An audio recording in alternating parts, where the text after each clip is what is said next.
Happy Friday! Whether you're at home, whether you're at school, it is now Friday. It is almost the end of the day. I actually almost forgot to film today's story and just had a little moment to remind me. So apologies about that. I would never forget about you, ever. It was so lovely to see you guys on Wednesday, those of you in school. Even though it was an accident, it was very nice to see everybody and your artwork looked amazing. So I can't wait to see the finished ones on that as well. After my little mini rant on Wednesday about reading, I'm so pleased to see that people are quizzing and people have got in touch to say, I know I haven't quizzed, but I'm reading this. So it was really nice to hear from you. So hopefully we'll get some points on the board and get ready with some of you that haven't quizzed since February, which is a bit crazy. So with our book, The London I Missed You, we are now on to chapter 19. So they've been to the London Eye, they've tried out some of their theories, they've worked out that some will work, some won't work. Have you got theories of your own ready? Do you think you know what's happened?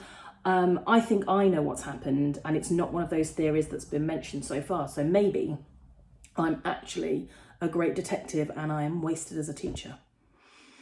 Just think about that. So chapter 19 is The Boy on the Train. Mum came in and Kat sat on the desk, on top of the photos and the theory list. Hi guys, Mum said. Hi Mum, said Kat. She swung her legs backwards and forwards and stared into space. This isn't much of a half term for you, is it? Don't worry, Mum, we're fine. Mum smiled. Then she said the police were visiting us again and we should go downstairs in case they wanted to ask us anything. Then she went out and Kat got off the desk. She hid the theory list and the photographs in the little drawer under my desk. Then she picked up the souvenir photo and said that she'd hand that over to the police, just in case it was of some use. Then she went out of my room. I reopened the drawer. I found my favourite photo, the one Salem had taken of Kat and me on the footbridge. It looked as if a corner of the London Eye was emerging from my shoulder. Then I put it in my book of weather systems, between cyclones and anticyclones, where it would be safe, and then I followed Kat downstairs. Soon the police car drew up and Mum and Aunt Gloria took the same places on the sofa and Dad showed in Detective Inspector Pierce, who was on her own this time. She sat on the same chair as yesterday though. Nobody said anything for a minute, and then Kat went up to her and offered her the souvenir photograph.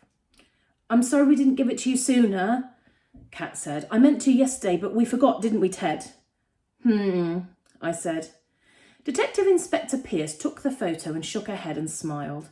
Oh, we already have that one, Kat, she said, along with 64 others, but thanks anyway. Aunt Gloria grabbed the photo and peered at it. What is this? It's a picture of the people in the pod, Aunt Gloria, I explained. The pod that... Not a trace of Salem in any of them, I'm afraid, Detective Inspector Pierce said, nor in the CCTV footage. I've been checking much of it myself. In that particular pod, a rather large gentleman, she leaned over and pointed to the big white-haired man in the raincoat, stood in the same spot for nearly the whole ride and blocked much of the camera's view, unfortunately. Aunt Gloria tossed the picture down on the floor near my feet. I picked it up. You know what I think, she said. I think he never went up that damn wheel in the first place. That's an interesting theory, Aunt Gloria, I said, and one that I'd considered too. Ted, Mum said. She put her finger to her lip. That is body language even I have learnt to read. It means be quiet. There was another silence. Then the inspector said she had a possible lead. A boy matching Salem's description had been seen at 4 o'clock yesterday afternoon by a guard at Euston Station, dodging the ticket barrier and getting on a train just the moment before the doors were locked. A train? What train? Aunt Gloria said. An intercity between London and Manchester. Manchester? But that's where we've just come from. Why would Salem go back there? The boy, if it was Salem, was on his own. Unfortunately, that's where we lose sight of him. The guard on the train has no memory of him. He would have got off at any of the stops in between. He could have got off at any of the stops in between. But the Manchester police are checking to see if Salem is perhaps in Manchester with his dad, Aunt Gloria said. He is not with his father, I'm afraid. It was the first place we looked. The inspector produced Salem's address book. We've spoken to everybody you told us he was close to. His cousins Ramesh and Yasmin, your neighbours, the Tysons, his school friend Marcus Flood, and his old friend from primary school, Paul Burridge. And none of them say they've heard from him since you left the day before yesterday. I said. That's hush, Ted, said Mum. If Salem did go to Manchester, Detective Inspector Pierce said to Aunt Gloria, where do you think he'd be most likely to go? Aunt Gloria stared into the space in front of her and then sighed. I don't know, she said. Sorry? I think the boy on the train is like the boy last night. The boy in the morgue. The boy you thought was Salem and wasn't. Detective Inspector Pierce reached over and touched Aunt Gloria's hand. I'm sincerely sorry about that, Gloria. We didn't have a proper photo ID of him. We do now. From a brown envelope she'd been holding, she took out a photo of Salem and showed it to us. Your ex-husband gave us this. Would you say it's a good likeness? Salem was in a school blazer with a sweatshirt underneath and a faint line of a moustache over his lips. He was not looking either happy or sad in the photograph because his lips were straight, neither up nor down. That's him, Aunt Gloria whispered.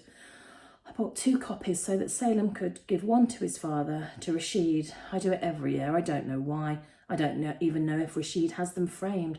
The doorbell rang. Dad went out into the hall to see who it was, and I heard voices, and then in walked a tall Indian man in jeans and a green shirt. Speak of the devil, Aunt Gloria hissed. I only heard her say this because I was standing next to her. I didn't see anything particularly satanic about the strange man. I thought he must be another plainclothes police officer.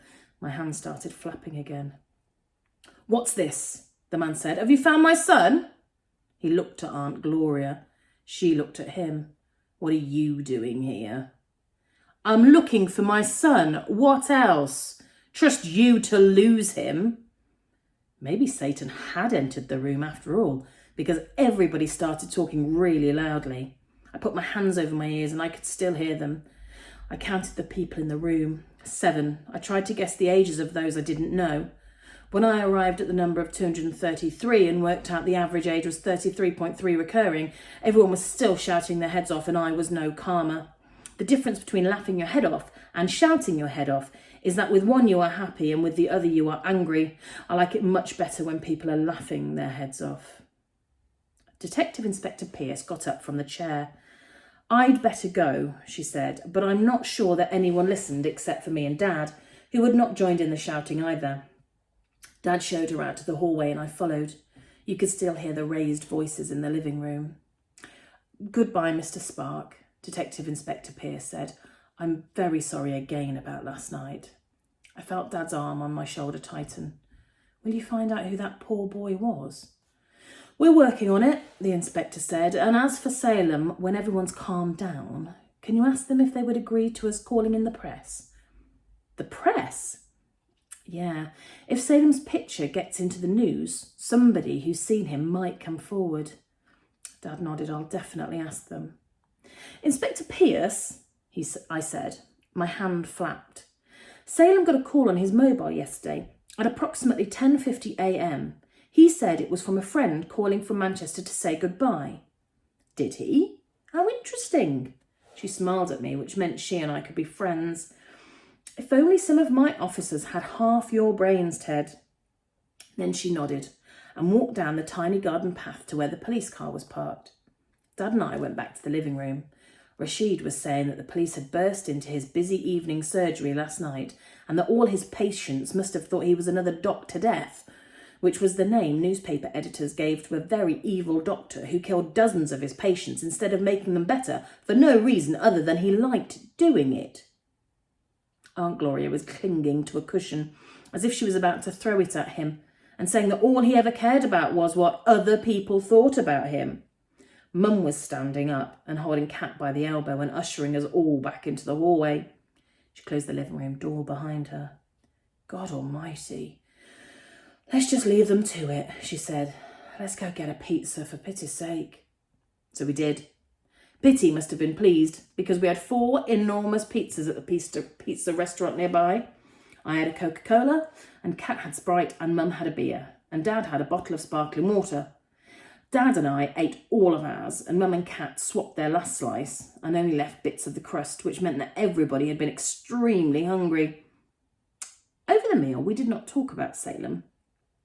I talked about thunderstorms and why they happen, and Kat showed Dad how she had removed the silver nail polish from her hands, and he said he was glad Catwoman had gone back to the moon. When we got back, Rashid and Aunt Gloria were sitting on the sofa together arm in arm. This puzzled me until I remembered what Mum said about Kat and me having a love-hate relationship, and I worked out the same must be true of Rashid and Aunt Gloria. Mum said to Rashid he was welcome to sleep on the couch if he wanted to, and he said, was she sure? And she said she was, and he said she was the most kind, and he would. And then Kat and I were told to go upstairs to bed. So we did. Chapter 20. Eavesdropping. Kat curled up on the lilo and went to sleep. The house was quiet. Kat made a funny lapping noise like a dog drinking water. I couldn't sleep. I kept thinking of Salem, seeing his face with his lips turned up, fading in and out of the spokes of the London Eye. Then I remembered him saying I looked a cool dude and telling me that he got lonely too. That boy on the slab must be lonely. The boy on the train might be Salem, might not be. I switched on the desk light. Kat didn't wake. She just moaned and turned over. I got my weather system book off my desk and looked at the photo of Kat and me on the bridge as taken by Salem. I didn't know much about photos, but I could see it was a good photo. Not the kind that I like to take, not like the kind I take, because the lines around our faces were sharp and we were all exactly in the middle of the shot. A small strip of the eye's wheel came up from my shoulder, with 7 of the 32 pods shining in the sunlight. I put the photo back in its hiding place between the chapters on cyclones and anticyclones. I thought, cyclones go anti-clockwise, anticyclones go clockwise. That's if you're in the northern hemisphere. If you're in the southern hemisphere, it's the other way round.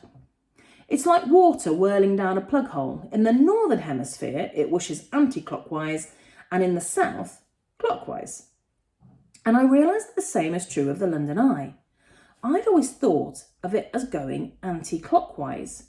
If you look at it from the south bank of the river, that's how it goes. But, and here's a big but, if you look at it from the north bank, it goes clockwise.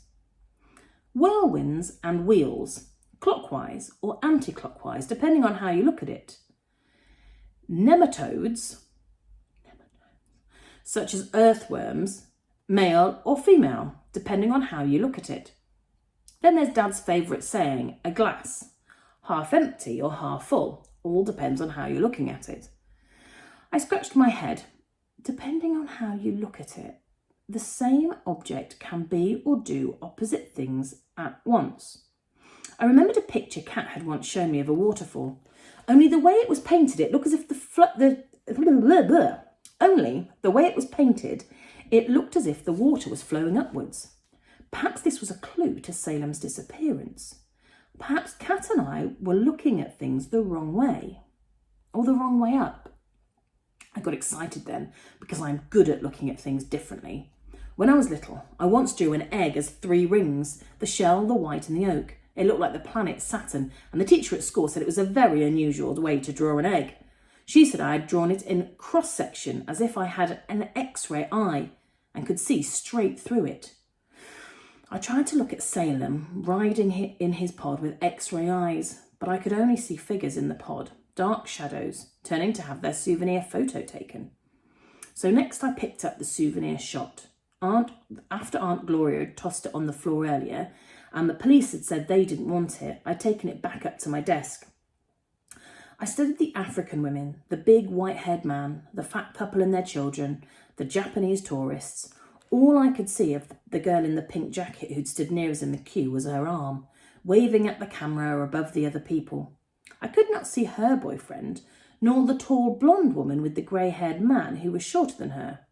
It'd been quite the crowded pod. Not everyone had fitted into the picture. Salem might have been at the back somewhere, behind the shoulders and cluttered bodies.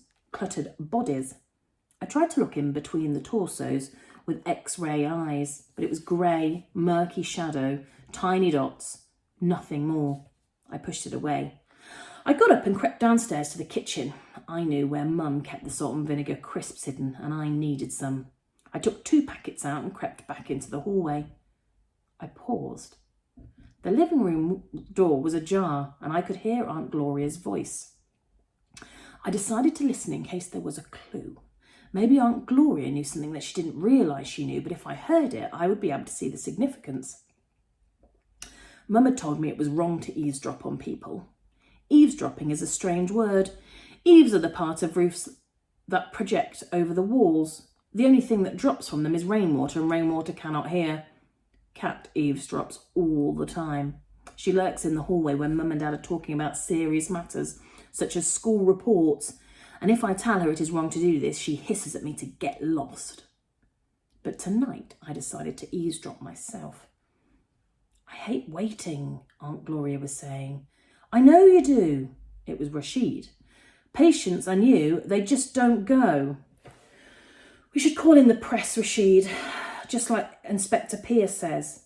Not yet, Gloria. I don't want our private affairs all over the place. There you go again. Always caring about what other people think. What does it matter? What matters is Salem. Okay, Gloria. We'll call the press tomorrow if Salem isn't found by then. There was a pause. I heard a groan and the sofa creaking. I'll do anything just to know Salem was alive, somewhere, anywhere, unharmed, she said. He is. Trust me. I feel it in my bones. I hope your bones are right, said Aunt Gloria. Oh, Rashid, if he comes back safe, let's be in touch more. It hasn't been good for him, our never talking. Why are you taking him to New York then? I nearly put an injunction on you. You didn't. I did. You never told me what you were planning. I only learned about it from Salem. But I need the money, Rashid. I pay you every month, don't I? As we agreed. It's not enough. I need a good salary too. Why? To pay for all those clothes that you buy? The voices were getting louder again. I edged backwards towards the stairs. You can rise as far up in your profession as you want, said Aunt Gloria. Why can't I? You're impossible, Gloria. You only ever think of yourself. That's a lie. I'm the one who looks after Salem, day in, day out. He's lived with me all his life. He's mine. He goes where I go. Salem, Rashid said, is Salem. He doesn't belong to either one of us. There was a pause. I stood still. There was a creak again. You're right, Aunt Gloria said. If anything happens to Salem, you say you'd never forgive me. But I'd never forgive myself. Her voice wobbled as if she was going to cry.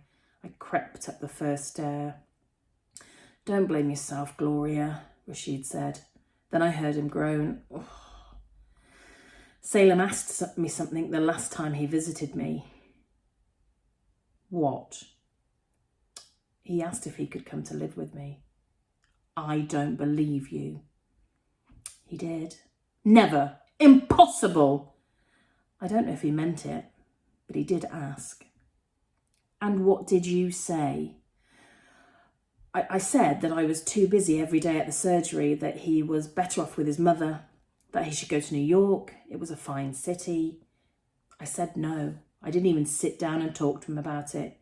He asked just as I was rushing out to a patient. I turned a deaf ear to him, Gloria. Oh, Rashid, don't you start. I can't stand to see grown men cry.